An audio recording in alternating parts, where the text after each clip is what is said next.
오늘은 우리가 신명기 41번째 시간으로 하나님의 큰 일을 기억하라 라는 제목으로 같이 말씀을 나누도록 하겠습니다. 하나님께서 이스라엘 백성들에게 요구하고 지키라고 하신 것은 하나님의 백성들의 행복을 위한 것이라 그렇게 말씀하셨어요. 하나님께서는 오늘날 저와 여러분들을 구원하시고 예수 그리스도를 아는 것과 믿는 것이 하나 되어 가면서 그리스도의 장성한 분량에 이르도록 우리들을 자라게 하시는 이유, 하나님과의 인격적인 교제와 그 사랑을 나누기를 원하시기 때문이에요. 하나님께서는 우리를 위하여 이 모든 것을 우리에게 사랑으로 허락해 주시는 거죠. 그래서 우리로 하여금 예수 그리스도의 장성한 분량에 이르도록 자라가면서 하나님이 우리에게 주시는 진정한 복의 의미가 뭔지를 알고 그 가치를 알며 그것이 얼마나 행복한 것인지를 깨달아가면서 우리로 하여금 하나님의 그 영광스러움에 더욱더 아름답게 참여하기를 원하고 계시는 거예요. 오늘 1절을 보면 그런즉 이라는 접속사를 사용하고 있는데 앞에 10장을 받고 있는 겁니다. 10장의 말씀을 이어서 하나님을 사랑하고 책무와 법도와 규례와 명령을 항상 지키라 그러셨어요. 하나님께서는 이 출애굽기도 그렇고 신명기도 그렇고 이미 하나님의 율법을 주실 때부터 하나님은 하나님의 계명을 지켜 행하라 하시기 전에 앞에 항상 사랑이라는 표현을 담고 계십니다. 하나님을 사랑하고 하나님을 경외하라예요. 하나님을 사랑하고 그 계명을 지켜라예요. 그래서 예수님께서도 요한복음 14장에 보면 요한복음 14장 15절이죠. 제가 읽어드리겠습니다. 너희가 나를 사랑하면 나의 계명을 지키리라 그러셨어요. 요한일서에도 보면 하나님을 사랑하는 것은 이것이니 그 계명을 지키는 것이라 그렇게 말씀하고 계세요. 그러니까 우리가 하나님을 사랑한다 할 때 그 하나님을 사랑하는 것의 표현이 뭐냐면 하나님의 계명 지킴이에요. 그래서 사도 바울은 로마서 13장에서 율법의 완성은 사랑이라 그랬습니다. 율법의 완성은 사랑이라는 말은 사랑하면 끝이다가 아니라 사랑하게 되면 그 사랑을 구체적으로 표현하는 방식이 율법 지킴으로 나타난다는 거예요. 그렇기 때문에 하나님께서는 십계명을 통해서 우리에게 하나님 사랑과 이웃 사랑을 가르치시고 예수님은 그것이 온 율법과 선지자들의 강령이라 그렇게 말씀하셨어요. 그렇기 때문에 우리는 하나님을 진정으로 사랑하게 될 때, 그리고 이웃을 진정으로 사랑하게 될 때 사람에게 참된 행복이 찾아온다는 거예요.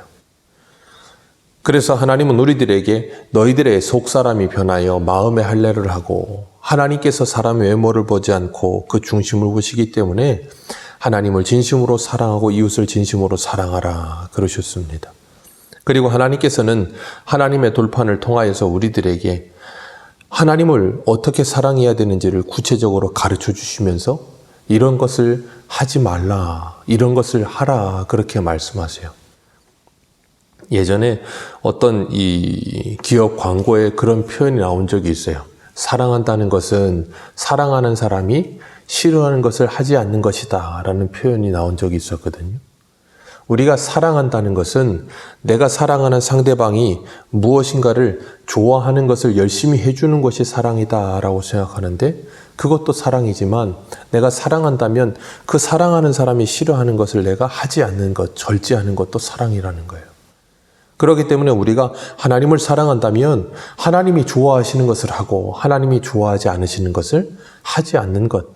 그러니까 율법은 두 가지잖아요. 하라와 하지 말라. 그 두 가지가 무거운 짐이 되지 않고 기쁨이 되는 거예요. 감사함이 되는 거예요. 그래서 예수님은 수고하고 무거운 짐진 자들아 다 내게로 오라. 내가 너희를 쉬게 하리라. 내가 주는 짐은 가볍고 쉽다 그러셨어요. 가볍고 쉬운 이유는 딱 하나입니다. 사랑하기 때문이에요. 사랑하면 가벼운 짐이 된다라고 가르쳐 주시는 거예요. 그리고 사랑하면 그 수고와 헌신과 노력이 더 이상 수고와 노력과 헌신이 아니라 기쁨이 되는 거예요. 예전에 민어잡이 어부들이 이렇게 어선에서 이렇게 그물을 끌어올리는데 그 모습을 나레이터가 이렇게 설명을 해요. 어부는 그물이 무거울수록 기쁘고 즐겁다. 굉장히 역설적이죠. 그물이 무거우면 힘듭니다. 손도 아프고요. 힘도 들고요. 괴롭습니다. 그런데 어부는 그것이 무거우면 무거울수록 기쁘다는 거예요.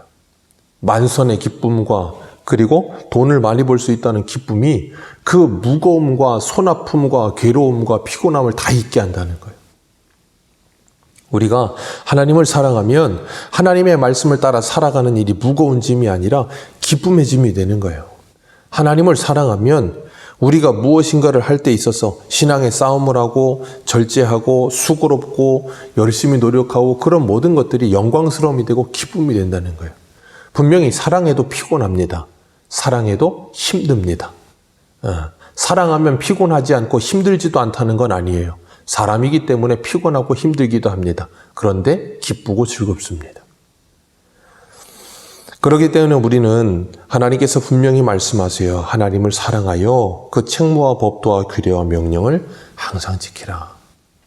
그러면서 2절 말씀, 우리 2절 같이 한번 읽겠습니다. 시작. 보지도 못하였으나 너희가 여호와를 기억할 것은 너희 하나님 여호와의 교훈과 그의 위엄과 그의 강한 손과 펴신 팔과 애굽에서 그 왕 바로와 그 전국에 행하신 이적과 기사와 애굽 군대와 그 말과 병거에 행하신 일, 그들을 너희 뒤를 쫓을 때에 홍해물로 그들을 덮어 멸하사 오늘까지 이르게 하신 것과 그리고 너희가 이곳에 이르기까지 광야에서 너희에게 행하신 일, 그것을 뭐하라는 거예요? 기억하라. 하나님이 그것을 기억하라라고 말씀하고 계세요. 우리 기독교는 체험의 신앙입니다. 그렇기 때문에 내가 만난 하나님이 경험되어야 그 하나님을 믿는 거예요.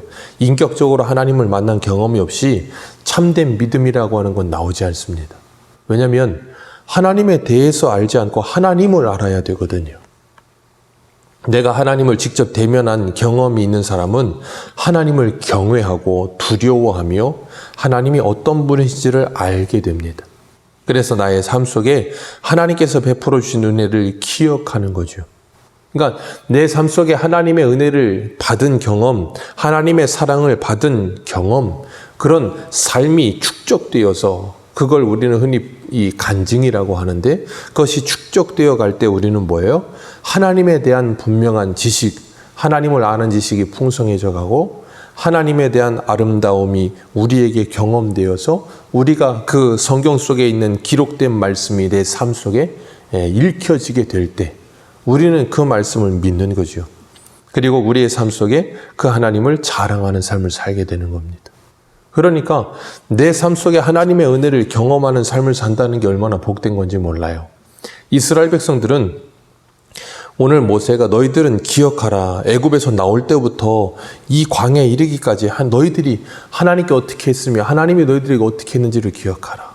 모세는 이스라엘 백성에게 그렇게 하셨어요.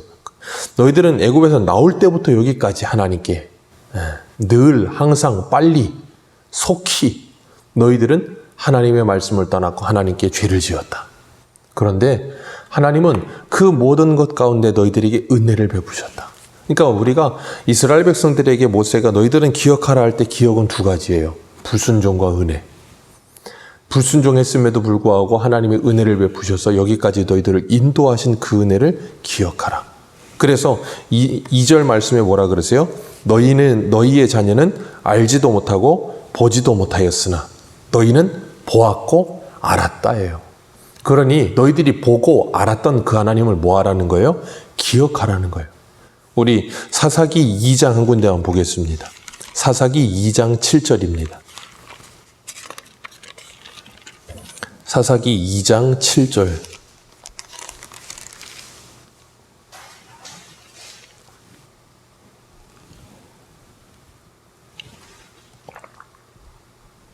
사사기 2장 7절부터 10절까지 우리 같이 한번 읽겠습니다. 시작. 백성이 여호수아가 사는 날 동안과 여호수아 뒤에 생존한 장로들 곧 여호와께서 이스라엘을 위하여 행하신 모든 큰 일을 본 자들이 사는 날 동안에 거기까지만 읽습니다. 여기 뭐라고 표현해요? 여호수아와 그 다음 장로들 그리고 그 하나님이 행하신 모든 큰 일을 뭐한 자들? 본 자들, 그 사람들이 살아있을 동안은 뭐 했다고요? 여호와를 섬겼더라. 오늘 본문의 말씀과 동일한 말씀하시죠. 너희들은 보았고 알았다. 그러나 너희 자손은 보지도 못했고 알지도 못했다. 그러면서 그 다음 읽습니다. 시작.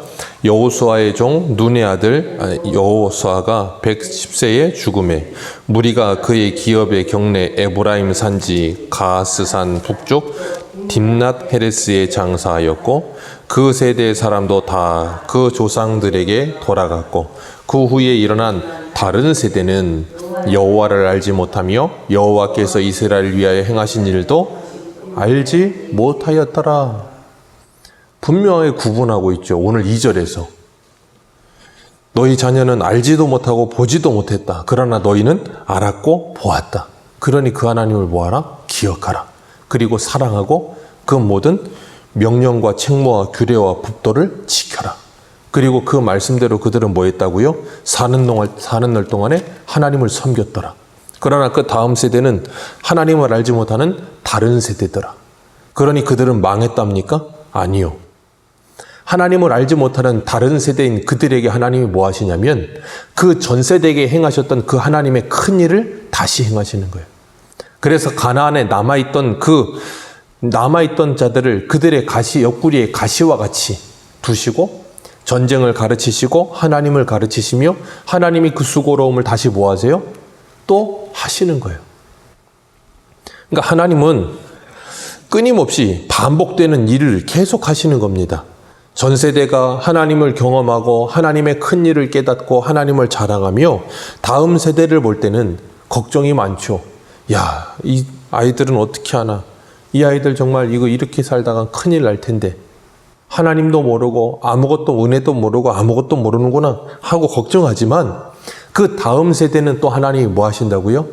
다른 세대가 되어 있는 그들을 데리고 하나님의 큰 일을 하나하나 가르쳐 가시면서 그러니까 지나온 세대들이 바라볼 때 그 다음 세대는 어때 보여요? 어리석어 보이죠. 아우 저렇게 바보 같은 짓을 할까? 왜 그러냐면 그들은 그 인생을 처음 살아오기 때문에 그래요. 우리는 그걸 경험했고 깨달았기 때문에 그러면 안 된다는 걸 알지만 다음 세대는 모르거든요. 그래서 그들도 우리와 같은 인생 속에서 우여곡절을 통과하면서 하나님을 경험하는 거예요. 그러면서 하나님을 알아가게 하시죠. 그리고 나면 뭐 하세요? 하나님을 사랑하게 되고 그 책무와 법도와 규례와 명령을 왜 지켜야 되는지를 깨닫게 하시는 거예요. 그리고 나면 그 하나님을 기뻐하고 자랑하는 인생들이 되어지게 만드시는 거죠. 그 하나님께서 그 수고를 마다하지 않으시겠다는 거예요. 그리고 6절에 보면 고라와 다단과 온이 모세와 아론의 권위에 대적하다가 하나님께서 그들을 땅을 갈라서 삼키신 일, 그들을 따르던 250년 횃불을 다 태워버리신 일, 그 일을 기억하라 하시는 거예요. 그러면서 뭐 하지 말라는 거냐면 하나님의 권위에 도전하지 말라는 거예요. 네, 오늘날은 이 권위에 대한 문제가 너무나도 심각한 시대가 되어버렸어요. 모든 권위는 하나님이 허락하신 것이다 라고 로마서 13장에 말씀하고 있는데 하나님은 이 땅에 모든 권위를 두시고 그 권위를 통해 하나님의 권위를 배우게 하시고 그 위에 있는 권위에 순종하는 법을 배우게 하시면서 올바른 관계가 형성되기를 원하셔요. 그런데 잘못된 권위주의 때문에 그 잘못된 권위주의가 팽배해지다 보니까 그 잘못된 권위주의가 사라져야 되는데 그 권위주의가 사라지는 게 아니라 권위 자체가 사라져 버리는 시대. 그러니까 사람은 항상 양극단으로 달려갑니다. 권위주의라고 하는 권위를 잘못 사용한 무리들, 그리고 그들 때문에 그 반대급부로 전혀 권위는 필요 없다는 식으로 달려가는 사람들. 그래서 오늘날은 권위라고 하는 것이 다 상실됐죠. 가정에서 부모의 권위, 학교에서 선생님의 권위, 교회에서 목회자의 권위, 나라에서 정치인들의 권위, 다 모든 권위가 상실돼 버렸어요.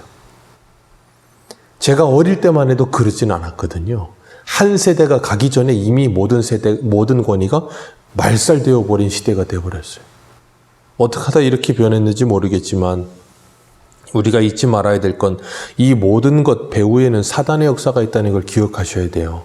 그냥 일어나는 일이 아닙니다. 이 배후에서 사단이 역사하여 그 모든 권위를 무너뜨리고 있는 거예요. 그러니까 절대 선이나 절대 진리에 대한 개념이 모호해져 버리는 거예요. 절대적인 진리라는 건 없다. 모든 건 상대적인 것이다. 그게 포스트 모더니즘 시대예요. 그러다 보니까 그 절대적인 것이 사라져버리고 권위도 절대적인 권위라는 것은 없다는 식으로 사라지다 보니까 성경의 권위가 무너지는 거예요. 그러니까 이 성경을 하나님의 말씀으로 인정하지 않죠. 권위가 없어요. 그리고 하나님에 대한 권위도 인정하지 않죠. 그러니까 하나님을 두려워하지 않습니다. 하나님을 경외하지도 않아요. 우리가 잊지 말아야 될 건 무엇이든지 무너지는 건 한순간입니다.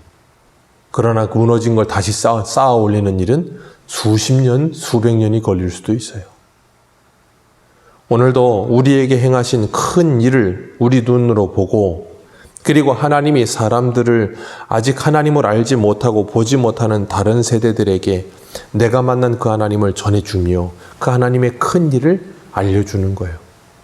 사도행전에도 사도들이 성령을 받고 나니까 한 일이 뭐였어요? 다른 나라 언어로 하나님의 큰 일을 전했어요.